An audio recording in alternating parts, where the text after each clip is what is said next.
Frugal living, gaya hidup yang dijalani oleh Mark Zuckerberg, Warren Buffett, dan Ed Sheeran. Salah tiganya itu, ya kan. Lalu bagaimana sih pola hidup frugal living ini? Yang pertama itu mereka selalu menyusun rencana keuangan, menyusun daftar anggaran setiap bulannya. Mereka susun, mereka rencanakan sesuai dengan budgetnya mereka, ya, sesuai dengan kebutuhannya mereka. Nah, mereka itu tipikal yang lebih mementingkan kebutuhan dibanding keinginan, ya kan? Kebutuhan versus keinginan. Kebutuhan makan, ya kan, biaya listrik, biaya air, biaya telepon, mungkin sekarang biaya internet, ya kan, cicilan rumah, ya kan, itu adalah contoh dari kebutuhan.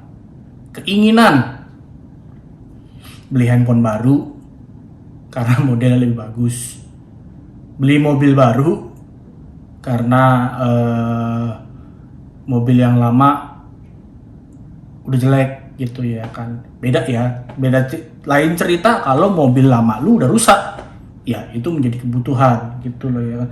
Tapi kalau mobil lama lu masih berfungsi dengan baik, ya tetaplah gunakan. Ngapain beli-beli, ya kan. Kayak gue juga mungkin ganti mobil, cuman terakhir itu mobil gue tahun 2014 gue beli itu Suzuki Swift, ya kan, 2014 itu gue pakai tuh sampai tahun 2020, 6 tahun lah, ya kan. Memang lagi ada rezeki, dan mobil lama gue sudah gue rasa mau gue ganti, ya kan, karena ada kebutuhan buat anak gue. Kalau mobil Swift kan gak gitu besar, ya kan. Gue sekarang gantinya pun gak jauh-jauh amat gitu dari yang sebelumnya gitu. Gue ganti Honda Mobilio, ya kan, which is ya memang lebih lega, ya kan, dibanding Swift. Kebutuhan gue waktu itu adalah untuk kebutuhan anak, ya kan, supaya anak gue duduknya enak di belakang, ya kan, supaya car seatnya bisa masuk, supaya duduknya juga lebih longgar gitu. Ya itu kebutuhan, ya kan. Jadi gue lebih mementingkan kebutuhan dibanding nyari mobil yang mahal gitu, ya, dalam tanda kutip mahal gitu, dan fungsinya sama, ya kan. Apalagi contohnya gua ganti handphone itu kalau handphone lama gua udah rusak. Nah, handphone kan kebutuhan, ya kan. Kalau lu belum punya, ya beli handphone karena dasarnya adalah kebutuhan. Tapi kalau lu beli handphone dasarnya adalah pengen model yang lebih baru biar kekinian, ya kan, mending gak usah, ditunda dulu, mungkin nantilah gitu, ya kan, supaya keuangan lu bisa lebih bagus, diatur lah gitu, ya. Jadi memang kebutuhan itu lebih diutamakan dibanding keinginan. Oke. Yang kedua itu adalah membanding-bandingkan harga gitu dan spek lah, ya, tentunya, ya. Jadi ini ilmu dasar seorang procurement. Kalau yang tahu procurement atau purchasing, ya kan, mereka pasti mencari beberapa vendor untuk memberikan penawaran atas barang yang mereka butuhkan, ya kan. Jadi jangan cuman satu barang, satu merek, ya kan, tapi coba variasikan, cari beberapa referensi lain, ya kan, untuk brand dan harganya. Nah, nanti kalian di situ bisa, ya, safe lah hitungannya lah, ya kan. Ya misalnya beras gitu loh, ya kan. Beras merek ini sama merek itu coba dibandingkan spesifikasinya, keenakannya gitu kalau ngomongin beras. Lalu harganya seperti apa, ya kan. Cari yang memang sesuai dengan budgetmu atau budget lu. Gitu, ya. Ya banyak sih sebenarnya, sebelum beli barang ya coba dipikirin dulu, cari beberapa referensi, jangan cuma satu gitu loh, ya kan.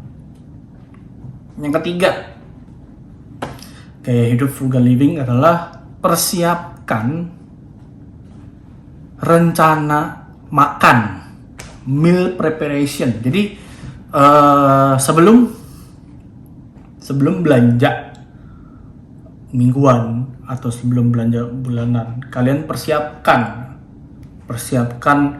minggu depan itu gue mau makan apa, ya kan. Dan belinya sekaligus banyak gitu loh, ya kan, sekaligus dalam, ya biasalah kalau jumlahnya banyak kan pasti kan lebih murah belinya, ya kan, dibanding beli makanan di luar gitu. Jadi ya dipersiapkan di mealsnya tuh, rencana makannya tuh dipersiapkan. Dan sebisa mungkin kalau ngantor atau kalau kerja ya bawa makanan sendiri dibanding beli di luar gitu loh, ya kan. Ya itu bisa ngebantu juga sih, ngebantu menghemat lah gitu ya, untuk cash flow gitu, ya kan. Nanti orang tanpa sadar pasti bisa melihat perbedaan makan di luar dan makan di rumah gitu, ya kan. Lalu meal preparation tadi penting juga supaya ya mengatur gizi juga, supaya ya makanannya yang sehat lah, makanannya yang simple aja gitu, ya kan. Ya enak ya harus enak gitu kan, kalau nggak enak mah nggak bisa dimakan, ya kan. Tapi meal preparation itu penting ya, supaya bisa dipersiapkan makanannya untuk mungkin seminggu ke depan atau sebulan ke depan, dipersiapkan lah, direncanakan gitu, biar budgetnya ketaker gitu loh. Barangkali dengan mempersiapkan itu lo bisa menemukan atau bisa menghemat beberapa pengeluaran yang memang nggak perlu gitu, ya kan. Lalu yang keempat, ya which is gue juga lakukan nih, ya kan. Yang keempat itu adalah ya kalau memang ada barang bekas, ya ada barang bekas yang udah nggak kepake, udah di gudang terus nggak lu pakai, ya lu jual aja.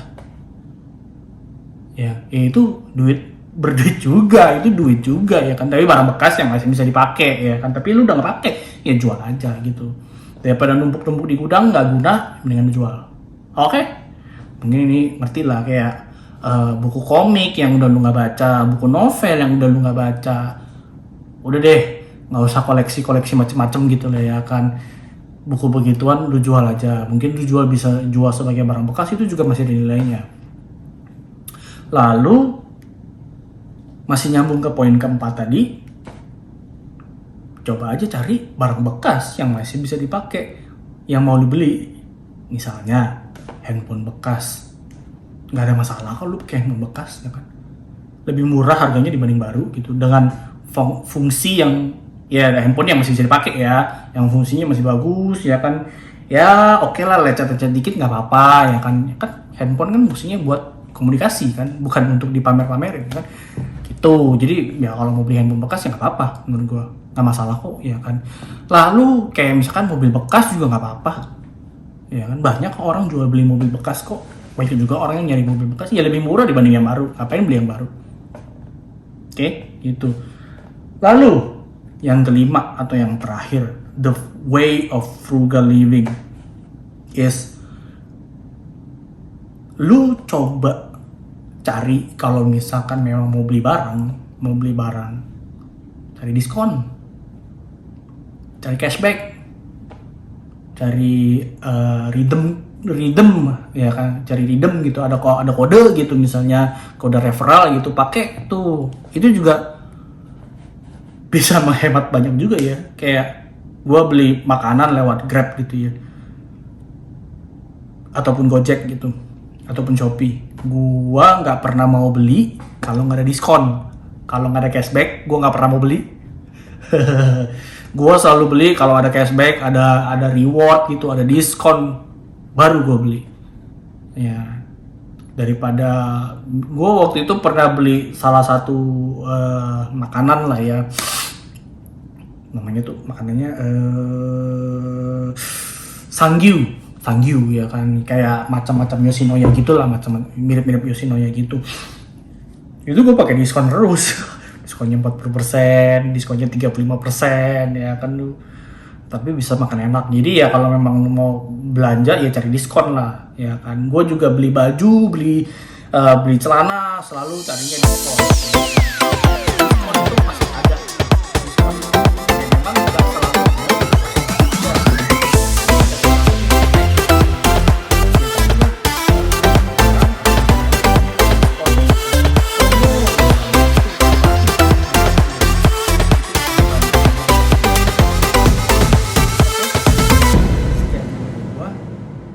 semua yang udah nonton.